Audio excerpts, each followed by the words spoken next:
Halo, Assalamualaikum warahmatullahi wabarakatuh. Bertemu lagi di kelas kewirausahaan Bubin.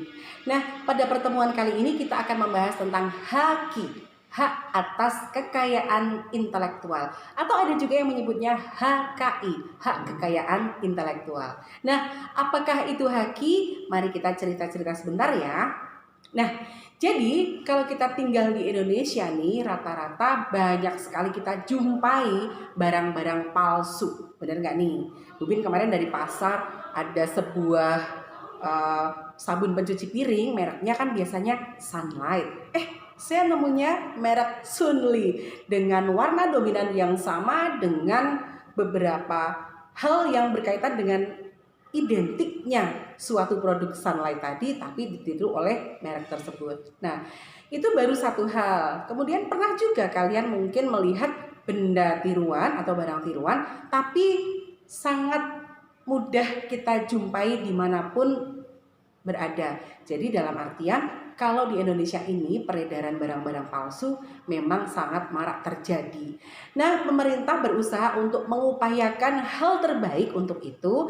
Ada HAKI, hak atas kekayaan intelektual. Apa sih HAKI? Nah, kalau ditilik dari asal katanya atau dilihat dari definisinya, HAKI merupakan hak yang berasal dari hasil kegiatan intelektual maupun hasil karya seseorang yang berkaitan dengan nilai atau manfaat ekonominya. Jadi untuk lebih menghargai pada hasil pemikiran seseorang maupun hasil karya cipta terhadap suatu produk tertentu supaya tidak dijiplak. Itulah esensi dari HAKI. Nah, kalau dalam istilah bahasa Inggrisnya, HAKI ini biasa disebut dengan Intellectual Property Right atau IPR. Jadi jelas ya bahwa pemerintah memang sudah mengupayakan hal terbaik untuk para wirausahawan supaya terlindungi dari penjiplakan hasil pemikiran maupun hasil karya ciptanya.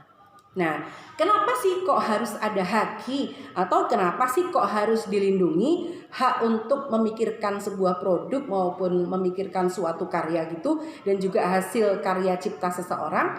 Ya karena yang namanya mengupayakan sebuah pemikiran, sebuah karya, kita pasti akan memerlukan yang namanya energi, kemudian pemikiran itu sendiri, tenaga, uang maupun waktu. Jadi untuk lebih mengapresiasi kinerja dari para pencipta maupun wirausahawan ya. Kemudian juga tentang HAKI tadi, kenapa sih kok harus ada HAKI? Apa tujuan dan manfaat dari HAKI? Yang pertama tentunya sebagai alat untuk melindungi, memberikan perlindungan hukum pada pencipta juga terhadap hasil cipta karya dari wirausahawan tertentu, karena rata-rata produk atau hasil pemikiran tersebut bernilai ekonomis atau bernilai jual.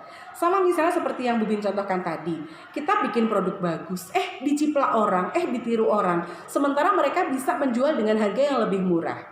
Itu akan sangat merugikan kita sebagai pemikir dan sebagai pencipta pertama dari produk tersebut. Kemudian yang kedua adalah mencegah terjadinya kemungkinan pelanggaran HAKI. Jadi banyak sekali hal-hal di sekeliling kita yang kadang-kala tidak masuk akal. Kita sudah memikirkan suatu produk yang canggih, yang kadangkala orang lain nggak pernah kepikiran punya produk tersebut, tetapi mereka bisa menduplikasi bahkan mengimitasi. Jadi itu memang harus segera dipikirkan.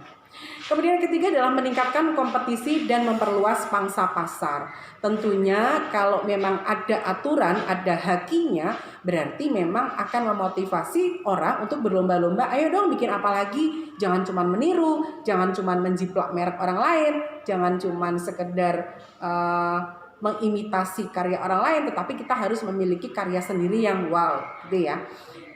Dan terakhir adalah sebagai pertimbangan dalam menentukan strategi penelitian, industri, dan juga usaha. Yakinlah bahwa ketika kompetitor kita memiliki produk bagus, maka kita pun juga memiliki strategi khusus untuk juga bisa meraih pasar yang lebih luas juga. Baik, itu tadi adalah pengantar tentang HAKI. Semoga saja kalian nanti bisa lebih banyak baca soal HAKI, karena next week kita akan lebih banyak lagi mengupas tentang jenis-jenis HAKI yang harus kalian tahu. Baik, terima kasih. Assalamualaikum warahmatullahi wabarakatuh. Bye.